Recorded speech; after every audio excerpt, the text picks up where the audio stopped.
A paz do Senhor Jesus. Mais um domingo, estamos de volta com outra lição da Escola Bíblica Dominical, da apostila dos adultos, o verdadeiro pentecostalismo. A lição hoje é de número 11, compromissados com a evangelização. Então, se você não é inscrito no nosso canal, se inscreva, deixe aquele joinha para poder favoritar o nosso vídeo, qualquer dúvida deixe nos comentários. Então, uma ótima aula para vocês. A leitura está no livro de Marcos, a leitura do capítulo 16, do versículo 14 ao 20. Finalmente apareceu aos 11, estando eles assentados juntamente, e lançou-lhes o rosto a sua incredulidade e dureza de coração, por não haverem crido nos que o tinha visto já ressuscitado. E disse-lhe: ide por todo o mundo e pregai o evangelho a toda criatura. Quem crê e for batizado será salvo, mas quem não crê será condenado. E estes sinais seguirão aos que crerem. Em meu nome expulsarão demônios, falarão novas línguas. Pegarão-se na serpente e se beberem alguma coisa mortífera, não lhe fará dano algum. Empunharão as mãos sobre os enfermos e os curarão. Ora, ó Senhor, depois deles ter lhe falado, foi recebido no céu e assentou-se à direita de Deus. Todos os E dias. eles, tendo partido, Sim. pregaram por todas as partes, cooperando com eles o Senhor e confirmando a palavra com os sinais que se seguiam. Amém. Senhor, meu Deus e Pai, mais uma vez reunimos-nos aqui para entender mais um tema crucial, essencial para a nossa caminhada, que não pode faltar. Que a Tua palavra possa nos orientar nesta manhã, para que possamos ser instruídos pela Tua palavra. Pedimos em nome de Jesus Cristo, o Seu Filho amado. Amém.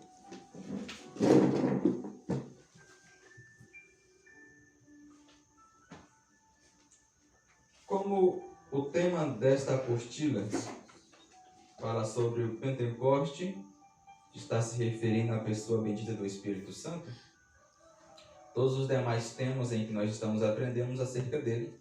E hoje chegou o dia sobre o evangelismo, a pregação do evangelho ou a evangelização.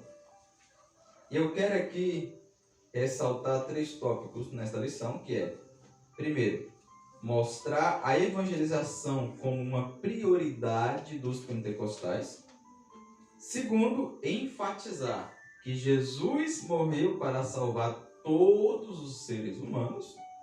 E 3, argumentar, provar que o Novo Testamento destaca a obra missionária na esfera local e transcultural.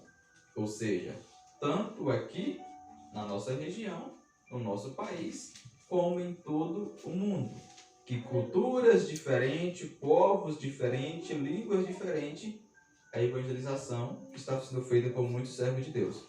Não importa a etnia ou a forma de vida que eles têm. Alguns menosprezados, em vida de miséria, precária, porém o evangelho tem chegado a esse povo também. Assim como nós vemos nas redes sociais. Na introdução, diz assim: o reino de Deus cresce à medida que os pecadores vão se convertendo ao Senhor Jesus. A igreja é a única agência do reino de Deus escolhida pelo Senhor Jesus para levar a mensagem do evangelho ao mundo que perece por causa do pecado. Com isso, nós estamos dando continuidade ao trabalho que Jesus começou. E isso aponta para a importância da evangelização e da obra missionária. Aleluia, Deus. Ou seja, a única agência de Deus em que Jesus deixou aqui na terra é a igreja. É a igreja de Aleluia, Cristo. Deus. Por isso que vamos ver, eras se passaram, líderes se passaram, homens que dominaram hoje a política lutaram para poder fechar as portas da igreja.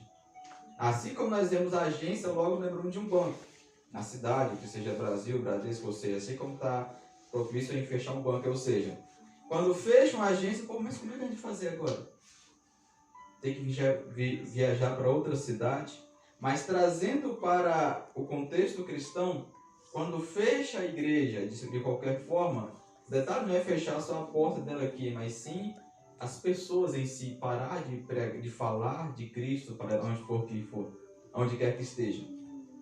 Porque a ideia principal aqui não é você fechar somente as portas da igreja, mas sim os cristãos que professam a fé parar de falar de Jesus.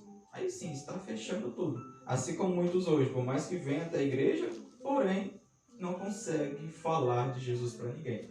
Ou por vergonha, ou por medo, ou por timidez, ou por algum motivo. Ou por vergonha de falar em público, o que seja. Mas, de qualquer forma, hoje, muitos querem fechar a igreja, assim como Glória alguns a estão. Deus! Porém, mesmo fechando as portas da igreja, nós não podemos fechar nossa boca em parar de falar de Jesus para as pessoas. Tópico primeiro, a evangelização como prioridade. O evangelho não é uma mensagem alternativa. Trata-se de uma questão de vida ou morte. O texto aqui vai destacar interessante. Quando você falar, é um caso de vida ou morte, pronto, a pessoa se desespera. Não, eu tenho que levar o recado, eu tenho que ir lá acudir. Da mesma forma, por mais que às vezes nós não tratamos com tanta prioridade caso de vida ou morte, mas existem vidas morrendo por não conhecerem o Evangelho. Existem pessoas jovens que morrem diariamente, que não conheceram, ou que conheceram e não conseguiram se firmar. Então temos que ter essa preocupação na nossa mente. Vida para os que recebem a Jesus como seu Salvador e morte aos que o rejeitam. A divulgação das boas novas de Cristo é tarefa para todos nós. Ou seja, é um caso de vida ou morte, vida para aqueles que vão aceitar, que vão mudar de vida tanto espiritualmente, embora a maior preocupação hoje é mudar de vida financeiramente, né? Porém a Bíblia coloca em primeiro lugar a vida espiritual. Aleluia, Deus. A sua família, a paz e posteriormente vai vir as bênçãos financeiras. Porém, mudança de vida é o que aprendemos ontem como jovens. Aleluia. Se você quiser mudar alguém, se você quiser mudar as pessoas, a mudança tem que vir primeiro de você. Aleluia, assim como Deus. orientamos sobre uma esposa ou um esposo que quer mudar o seu companheiro ou companheira, primeiro a mudança vem da pessoa. Assim que o apóstolo Paulo vai falar que a mulher ganha o seu marido sem palavra. Eu estava até orientando uma senhora que estava me questionando esses 2 dias. Passou 10 anos na igreja orando para o marido dela aceitar Jesus, fez campanha e ele só piorava. Aí eu expliquei, irmão, é o seguinte, depende também de algo essencial. Que não é só você orar, apresentar, fazer campanha e subir um monte. Se o seu testemunho dentro de casa não convencer ele que você é o que realmente diz ser. Mas enfim, nós temos essa orientação. Um dos fatores principais na evangelização é isso, a sua postura. Quando você chegar ao lugar, ter postura de um cristão, para que quando você for falar de Jesus para determinada pessoa ou lugar, as pessoas perceberem verdade na sua fala. Subtópico 1, o Evangelho. Essa palavra vem de 2 palavras gregas, advérbio, bem, e angélia, que significa mensagem, notícia, novas. Assim a palavra evangelion quer dizer boas novas. Boas notícias, notícias alvissareiras. É a mensagem de Cristo que salva o pecador. João 3,16. Que alguns consideram o versículo central da Bíblia. É o meio que Deus usa para a salvação de todo aquele que crê. Romanos 1,16, 1 Coríntios 15, 2. Só por meio do Evangelho é que o ser humano conhece a salvação na pessoa de Jesus. Ou seja, é só através da Bíblia Sagrada que iremos conhecer acerca de Jesus Cristo. É só iremos acerca da Bíblia Sagrada que nós iremos conhecer o Evangelho. Então, por isso que a leitura, a pregação da Bíblia Sagrada não pode faltar nas nossas vidas, nas nossas igrejas. E também nós falar disso para as demais pessoas. Subtópico 2. O único Salvador do mundo. Aqui, por mais que a mídia tira da mente das nossas crianças hoje sobre herói que salvou o mundo, salvou a Terra, salvou o planeta, aí vem Superman, Batman, todos aqueles desenhos, de qualquer forma, esses desenhos tiram da mente das crianças quem é o real Salvador do mundo. Ele não veio para poder brigar com bandidos, com superpoderes para poder voar, aquela coisa toda, por mais que poderia fazer, porém, ele veio para salvar o mundo do pecado, livrar eles do inferno e encaminhar eles para o céu. É o caminho que nós estamos Aleluia, Deus. procurando seguir. O Evangelho são as boas novas que falam do reino de Deus, da salvação e do perdão dos pecados na pessoa de nosso Senhor Jesus Cristo. É o Evangelho da graça de Deus. Atos 20, o verso 24. Ou seja, então esse é o Evangelho que fala de Cristo. As Escrituras nos ensinam que todos os seres humanos são pecadores e precisam se reconciliar com Deus. Romanos 3, 23, depois 5, 12. Não existe um meio de salvação sem Jesus. Atos 4, 12. Ele mesmo disse: ninguém vem ao Pai senão por mim. João 14, 6. E também afirmou: o campo é o mundo. Mateus 13, 38. A pregação do Evangelho é uma necessidade imperiosa, porque não existe salvação sem Jesus. E o campo é o mundo, e isso nos mostra a grande responsabilidade da evangelização local e mundial. Aleluia, Deus. A Bíblia sempre vai usar essa palavra campo, porque naquela época era a designação do nome para que o agropecuário pudesse malhar o trigo para poder se alimentar. Por isso, querido, os campos brancos já estão. Então era um longo espaço, um território, em que cada trabalhador tinha que entrar ali para poder colher aquele alimento. Da mesma forma, a Bíblia vai usar hoje: o campo é o mundo. Por mais que a palavra mundo na Bíblia, dependendo do contexto, tem vários sentidos. Alguns estão se referindo ao sistema, outros estão se referindo às pessoas, e assim de certa forma. Então aqui o mundo é as pessoas que necessitam de Jesus. As pessoas que precisamos que evangelizar. E lembramos, a palavra evangelização às vezes soa na nossa mente quando alguém é consagrado a evangelista, em que ele é enviado para uma determinada situação pregar na igreja. Hoje, infelizmente, virou isso. Na mente da maioria, evangelizar é somente daquilo que você está pregando. Mas só que evangelização, a nós olharmos os apóstolos, a nós olhar Cristo, era onde quer que ele ia. Aonde quer que ele estava conversando com alguém, tocasse no assunto para poder evangelizar. Às vezes eu vemos alguns tocar no assunto da Bíblia Sagrada, alguns erroneamente, às vezes alguns por conhecer, não querer se aproximar e contar realmente como é que foi aquela história. Então, evangelização está na fila do banco, na fila da farmácia, está no restaurante, em qualquer lugar que esteja, falar de Cristo para alguém. Aí lembramos, também para você evangelizar, existe a postura. Por isso que a maioria não costuma evangelizar, porque não tem postura de cristão. Porque se for falar de Jesus, a pessoa logo vai falar de dentro. Como? Se você nem crente parece. Silêncio. Se nem parece ser crente é. Se você nem tem postura de cristão. Então, por isso que muitos se intimidam, porque não tem postura de cristão. Como é que vai evangelizar?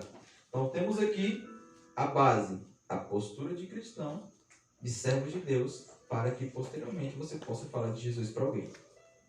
Subtópico 3. Uma agência legítima.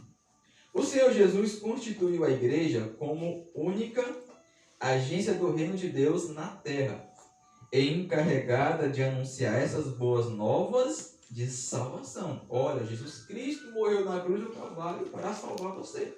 É boas novas. É necessário, pois, a mobilização de toda a igreja para que essas metas sejam alcançadas.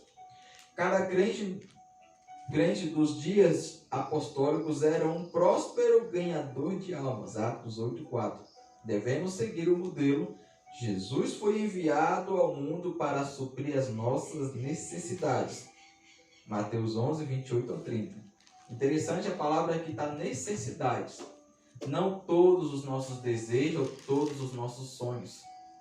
Porque bem sabemos que na nossa vida temos necessidades e temos desejos. Não, isso é o que eu necessito. É o fôlego de vida, a saúde, é o pão de cada dia que Deus concede. Agora tem pessoa que quer alcançar alguma coisa, que seja um carro, que seja um bem material e tudo mais. E às vezes nas orações dele ele clama mais por aquilo que ele deseja do que aquilo que ele necessita.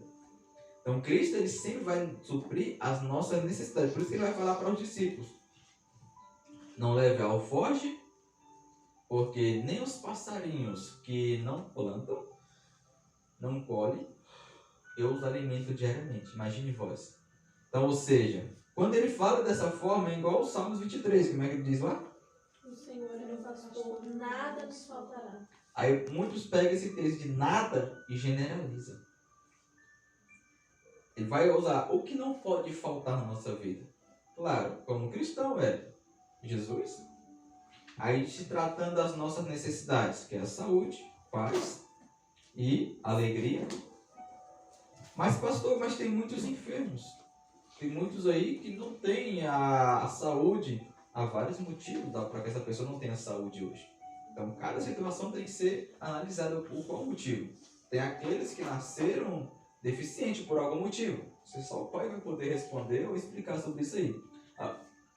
Alguns para a glória de Deus, outros porque foram por algum motivo a consequência de alguma tentativa de aborto ou um pecado cometido anteriormente, que isso pode acontecer também. Então, ou seja, mas as nossas necessidades é o que Cristo procura suprir diariamente. Nós temos que entender isso. Isso é feito mediante o Evangelho. Devemos, portanto, agir como o apóstolo Paulo, Romanos 1,16. Ou seja, aonde quer que ele ia, ele falava de Cristo. Ele até usa aquela expressão: ai de mim, se não falar de Cristo, se não fazer a vontade do Senhor.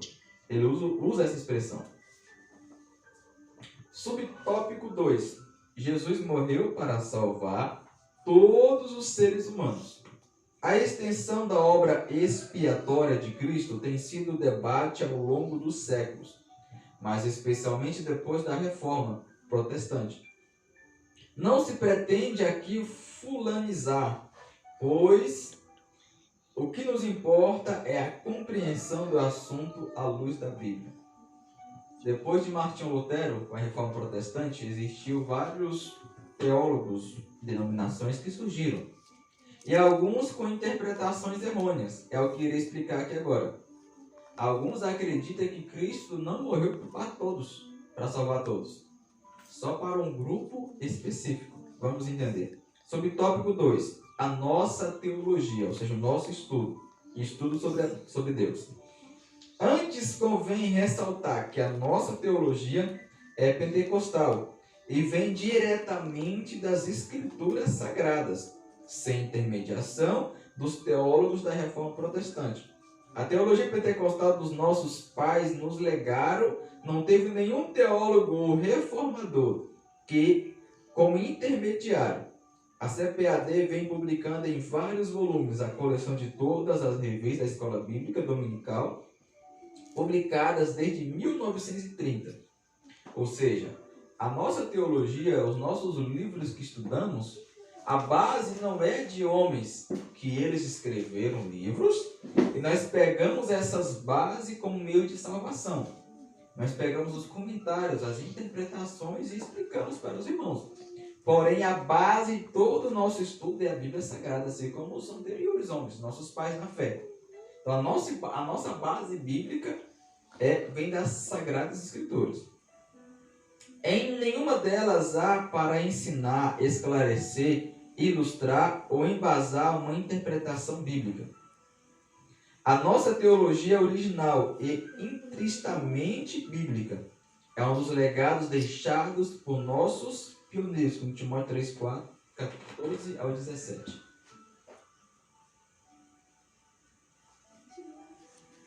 Ou seja, temos aqui a base dos nossos estudos, que seja teológicos, que seja seminários, que seja estudos bíblicos, como estamos fazendo aqui hoje. Subtópico 2. Por quem Jesus morreu? Essa é uma questão de debate dos longos dos séculos, desde a Reforma Protestante até o dia de hoje. Por que ele morreu? Eu estudando logo claramente, eu tive a resposta, porém, existem pessoas que não concordam, que discordam. Essa é uma pergunta interessante. Há muitas discussões teológicas sobre o tema, mas nos últimos tempos, os debates se concentraram entre duas interpretações das Escrituras: a expiação limitada e a expiação ilimitada. A expiação limitada trata-se da ideia de que Jesus morreu apenas por um grupo restrito de pessoas escolhidas, desde antes da fundação do mundo. Tal pensamento vem de uma visão teológica, ao nosso ver, equivocada e baseada numa exegese ruim, como acontece numa interpretação forçada. Aleluia. Como acontece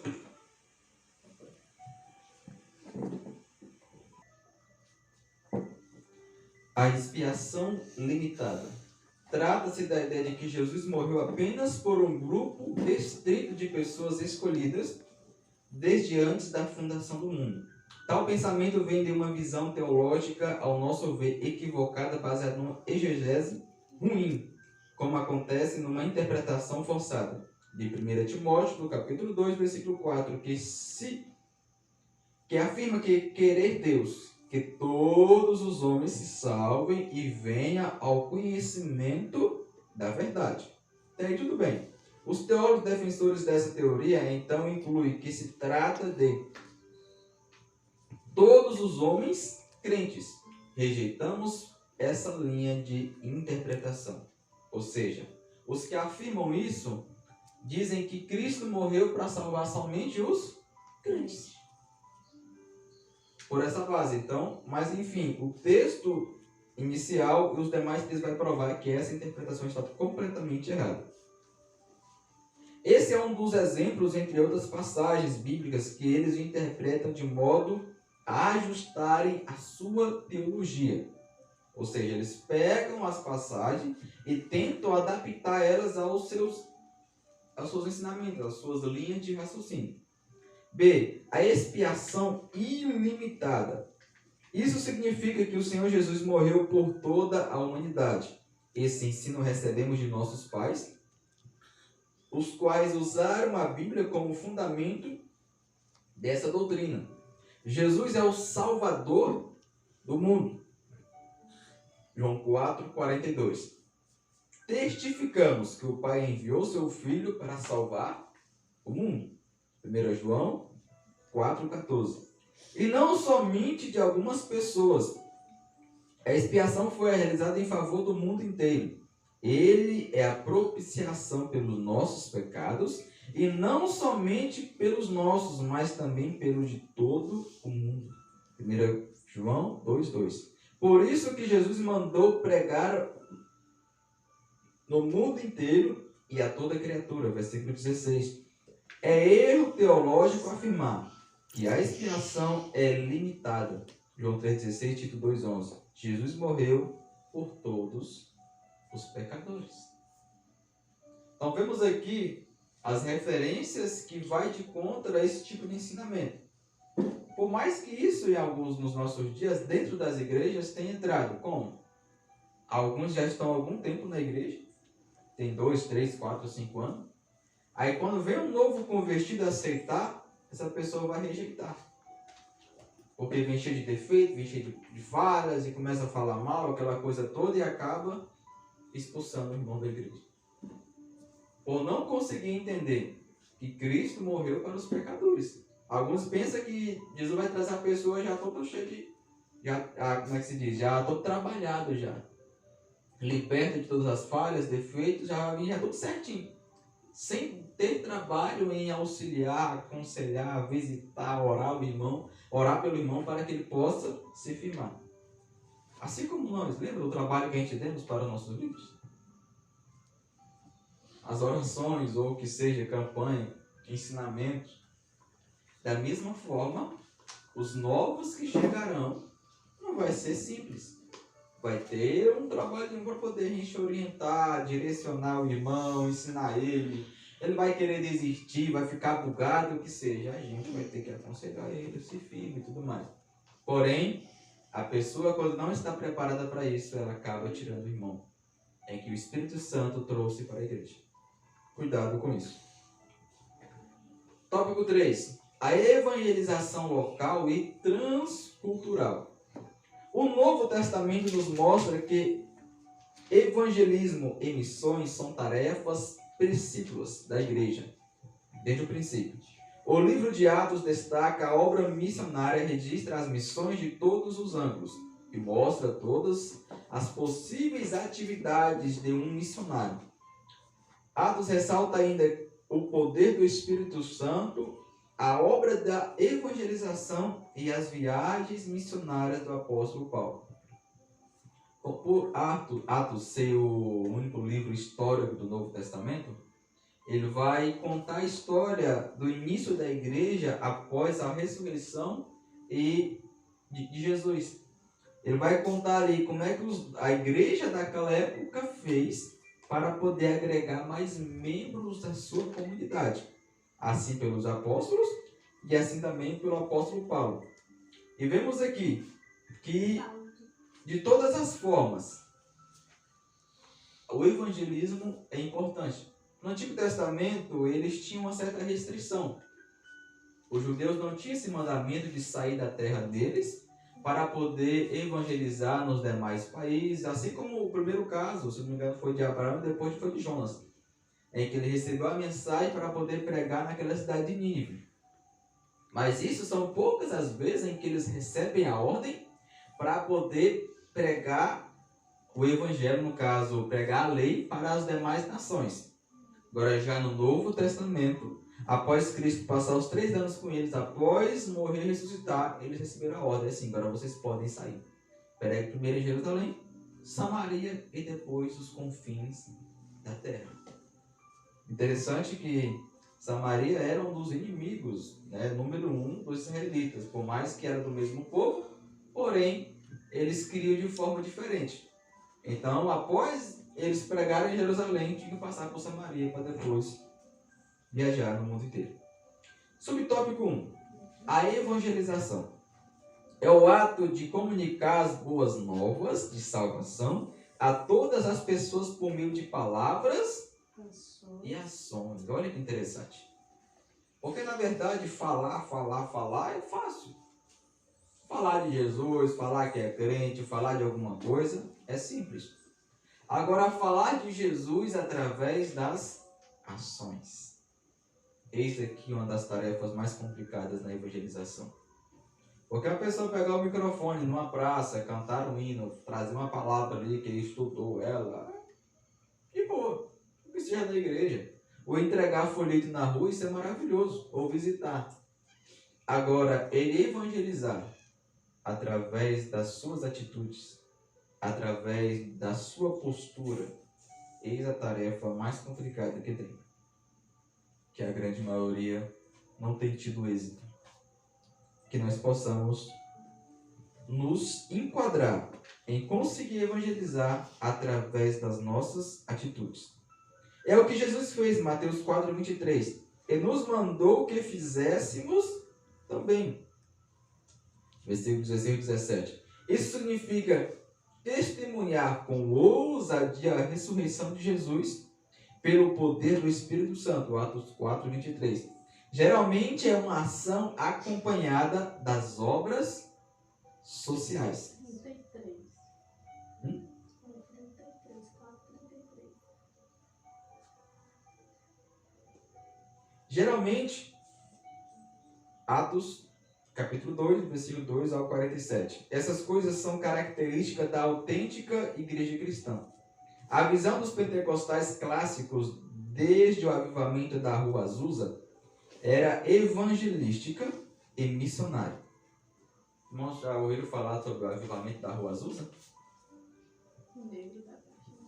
Hã? É o negro da cabeça na caixa de sapato. Exatamente. Naquela época, como nos Estados Unidos tinha um certo preconceito sobre os negros, o movimento da Rua Azusa quebrou isso até nas igrejas, porque eles tinham essa restrição.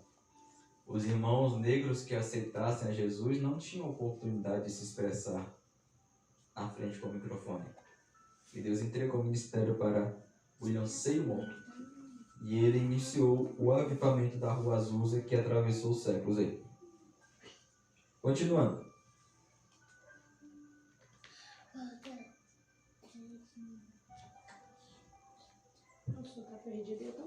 Até se pensava, a princípio, que o dom de línguas era para pregar aos pagãos ao redor do mundo. Nessa época aí, como eles eram batizados e falavam línguas estranhas, eles pensavam que essas línguas eram para poder evangelizar nas outras nações, que não tinha a língua deles. Eles tinham essa interpretação no início. A xenolalia é isso, a habilidade de falar uma língua que o indivíduo não aprendeu. Mas logo esses pioneiros desistiram dessa ideia xenolálica, missionária. Mas eles continuaram a obra missionária mesmo sem a xenolalia. Xenolalia na teologia significa você conseguir falar inglês mesmo sem estudar. Conseguir falar japonês mesmo sem ter estudado. Deus abriu sua mente e entregar. Mas no caso, isso eram as línguas estranhas das quais eles eram batizados e falavam. Aí eles interpretaram inicialmente desta forma. Porém, mesmo sem eles saberem falar as demais línguas, eles foram para lá. E com certeza, com o convívio, eles foram aprendendo e foram evangelizando. Sobre o tópico 2, as missões. O trabalho missionário é a evangelização entre as pessoas de cultura diferente da nossa. A mensagem é a mesma, é necessário ajustar e adaptar estratégias conforme o costume de cada povo ou grupo étnico.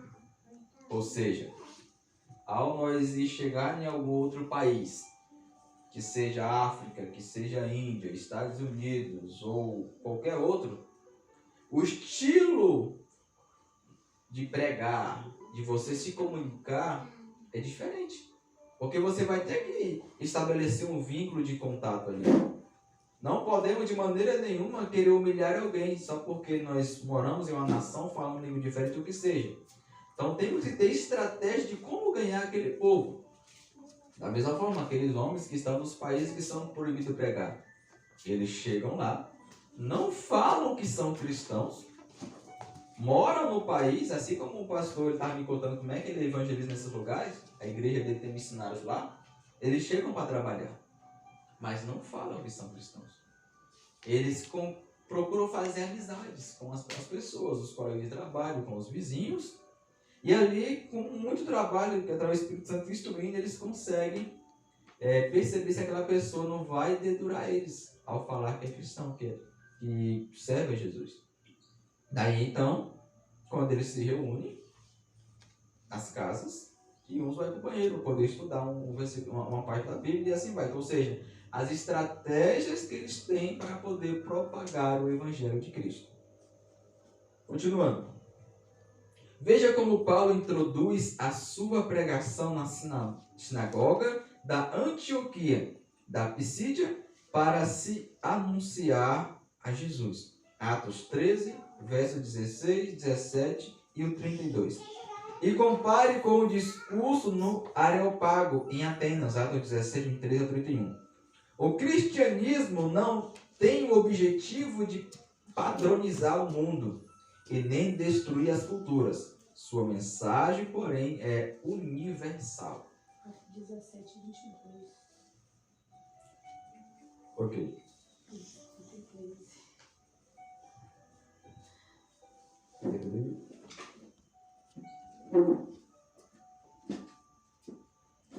Por isso nós vemos na África a maioria daqueles povos, os cultos, dançando. Porque é da cultura deles ali. Aquele estilo de culto lá que os africanos nós vemos tanto, até que eles extrapolam também. Nós vemos alguns vídeos atuais aí que eles estão extrapolando terrível. Mas, ou seja, até aqueles cultos mais avivados ali, porque faz parte da cultura africana. Então, de certa forma, a gente tem que ter cautela. Glória Porém, a Deus. a complicação é quando eles exageram naquilo ali. Como alguns vemos aí fazer cada unções tão fora do contexto, porque vemos ali que eles não têm assim, uma base. Vemos alguns africanos sim. Eles trazem seminários teológicos, até alguns que eu nunca falou das redes sociais aí. Porém, outros não. Só ficam na parte da oração, naquele fervor, naquele movimento ali, assim como no nosso país também alguns, e não tem base bíblica. Não tendo base bíblica, qualquer asneira que aparecer, eles aceitam. Porém, temos que ter essa cautela. Porventura, algum de nós chegar até lá para poder ministrar, temos que ter esse parâmetro, saber qual o grau de conhecimento bíblico que eles têm para orientar. Não chegar já apontando o dedo, não. Orientar eles, porque a maioria fazem por não ter base bíblica ou instrução bíblica. No dia do triunfo de Cristo e da igreja, cada povo ou etnia se apresentará louvando a Deus na sua própria cultura. Apocalipse, do capítulo 5, verso 11 e 13. Por isso o apóstolo Paulo disse que, sendo livre, se fez servo de todos. Judeu para os judeus, sem lei para os sem lei. 1 Coríntios 9, do verso 19 ao 22. Para ganhá-los para Jesus. Ou seja, vemos aqui o apóstolo Paulo, ele se disfarçou como judeu, para poder conseguir conversar com algum judeu, para que ele pudesse aceitar a Jesus. Ele se disfarçou como sendo um sem lei.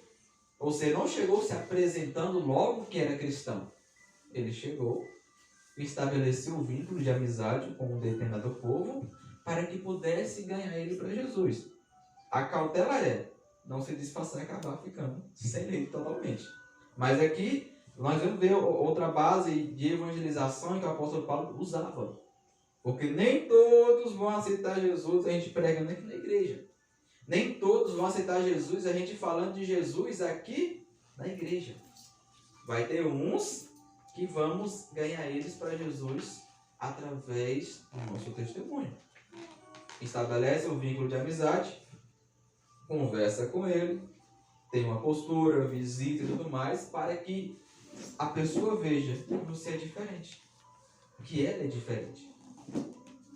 Para que quando a pessoa fazer o convite, não recusar, e Deus dá graça dela aceitar Jesus através do testemunho.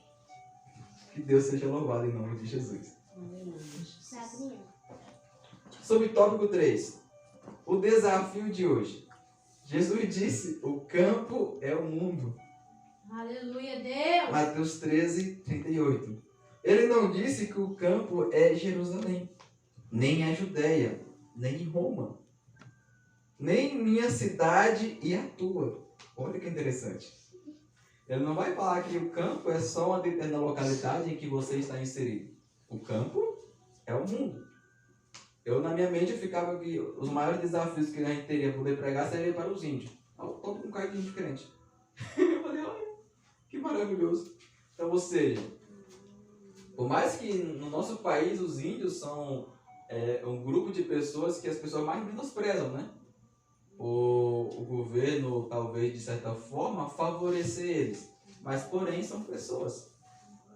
Por mais que a cultura dele, o estilo de vida deles são diferentes, por mais que alguns roubam, outros furtam, mas, ou seja, onde eles estão, aquilo é normal. Porém, cabe a pessoa orientar através do evangelho que não é dessa forma. Assim como eu vi o que era pastor lá, todo mundo lá entra no mercado, bebendo, comendo, e o pastor lá de fora só observando. Com a mão no bolso. Falei, olha que ele é diferente. Então, ou seja, o evangelho entrou na mente dele e fez uma obra extraordinária. Jesus não disse para primeiro pregar em Jerusalém e depois na Judéia, depois em Samaria, e depois ser testemunha até os confins da terra, mas mandou pregar tanto em Jerusalém, como em toda a Judéia, Samaria e até os confins da terra. Atos 1:8. Isso fala de simultaneidade. Do contrário, o evangelho estaria ainda em Israel, confinado entre os judeus, pois Jesus mesmo disse: porque em verdade vos digo que não acabarei de percorrer as cidades de Israel sem que venha o Filho do Homem. Mateus 10:23. Ou seja, como eu afirmei anteriormente, o Evangelho, a palavra de Deus, no caso a Torá, no Antigo Testamento, tinha somente em Jerusalém, em Israel. Se Jesus não tivesse mandado eles pregar até os confins da terra, eles estavam até hoje lá.